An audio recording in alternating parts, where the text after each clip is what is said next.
समझ में नहीं आ रहा है कि आखिर ये सब उसके साथ क्या हो रहा है। कौन हो तुम? कौन हो? क्या चाहते हो मुझसे? जाओ जाओ यहाँ से। आखिर तुम हो कौन? तभी अचानक से उर्मिला के पूरे घर में लाल रंग की रोशनी फैल गई। वो बच्चा धीरे धीरे कदमों से चलता हुआ उर्मिला की तरफ बढ़ने लगा। किसी नवजात पैदा हुए बच्चे के जैसे उसके रोने की आवाज अब उर्मिला के कानों में गूंज रही थी।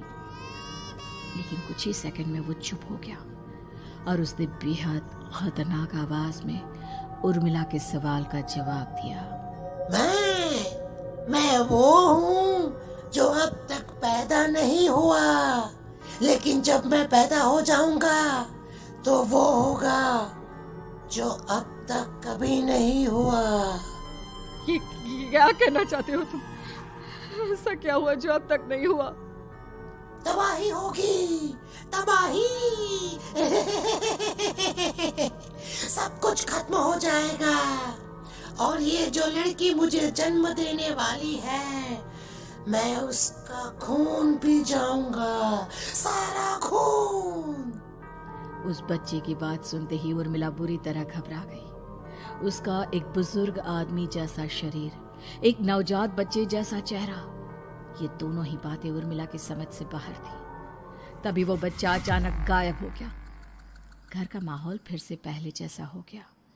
लाल रंग की रोशनी भी अब गायब हो चुकी थी।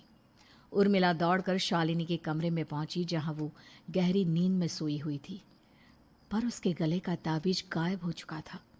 उठो उठो शालिनी, उठो बेटा, मुझे तुमसे जरूरी बात करनी है। अरे चाची, क्या हुआ? इतनी रात को आप परेशान क्यों कर रही हैं? सब ठीक है ना? अभी जब तुम सो रही थी ना, तो मैंने तुम्हारे गले में एक ताबीज पहनाया था। कहाँ गया बेटा, बताओ मुझे। शालिनी ने चारों तरफ अपनी नजरें घुमाकर देखा, लेकिन वहां पर कोई ताबीज नहीं था। वह हैरानी से उर्मिला के चेहरे की तरफ देखने लगी। उसे समझ में नहीं आ रहा था कि आखिर उर्मिला किस ताबीज के बारे में बात कर रही थी। नहीं चाची, यहाँ कोई ताबीज नहीं है। लगता है आपने कोई बुरा सपना देखा है। मैंने कोई बुरा सपना नहीं देखा। खैर छोड़ो, तुम अब सो जाओ, कल सुबह बात करते हैं।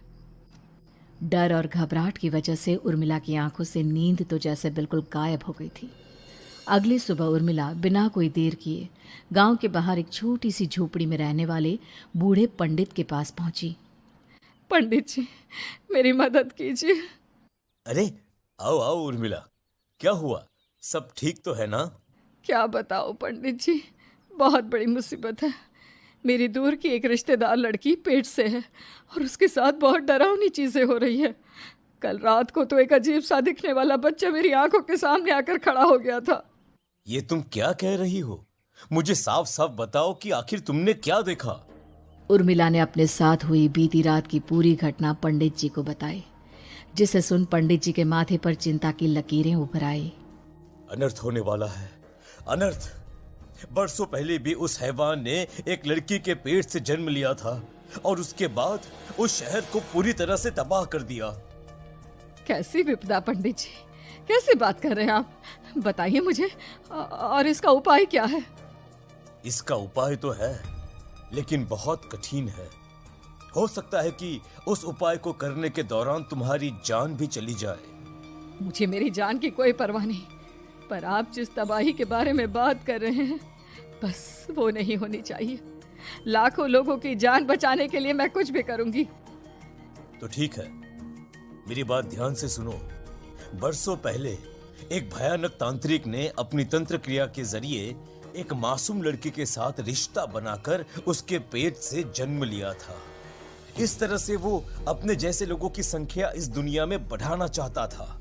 आपके कहने का मतलब है कि शालिनी के पेट से भी उस शैतान को जन्म लेना है, इसलिए उसने उसके साथ ये सब किया है।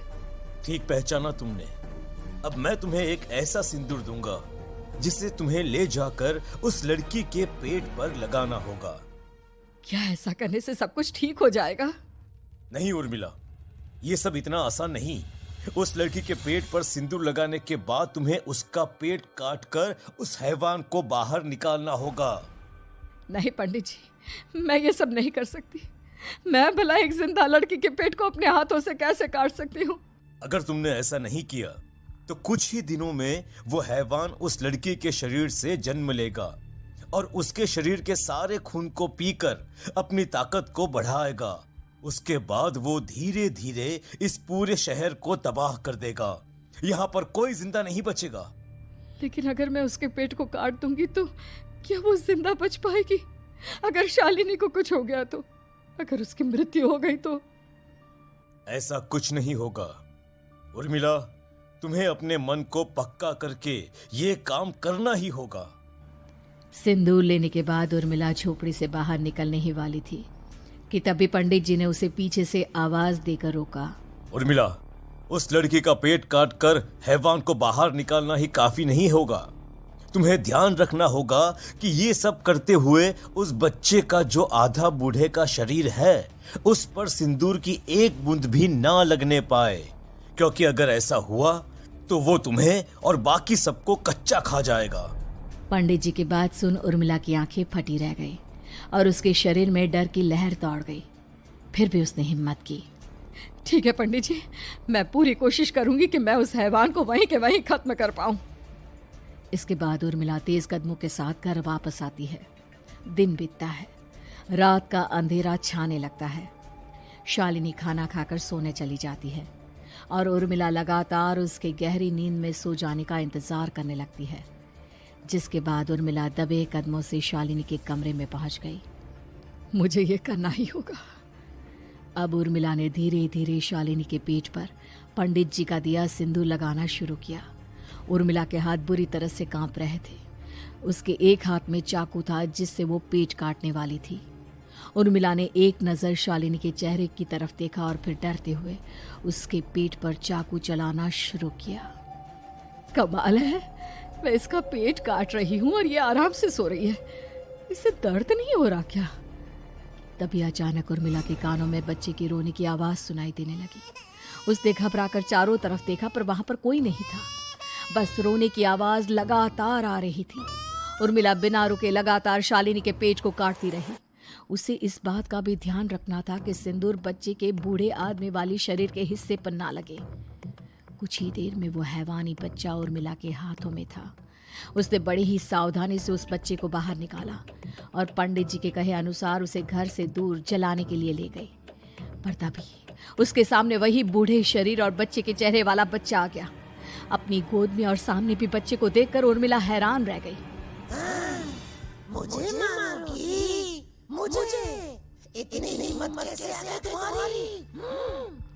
तुम पैदा नहीं हुए हो और मुझे पता है जब तक तुम्हारा जन्म नहीं हो जाता तो मुझे कुछ नहीं कर सकते।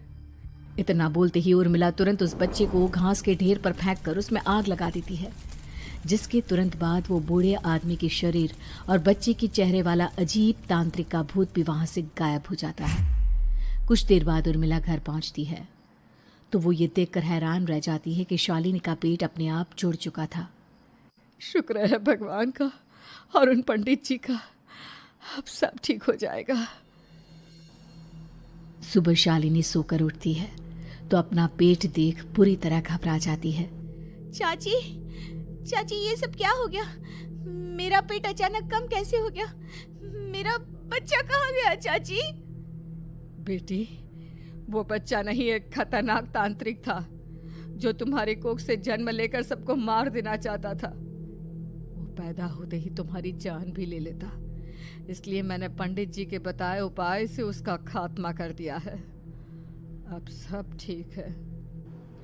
शालिनी को उर्मिला की बात समझ में नहीं आती, जिसके बाद शालिनी को पूरी बात उर्मिला आराम से समझाती है। अब वो दोनों ही भगवान का शुक्र अदा करती हैं और एक Please subscribe Hindi Masti Toon channel for more updates and video.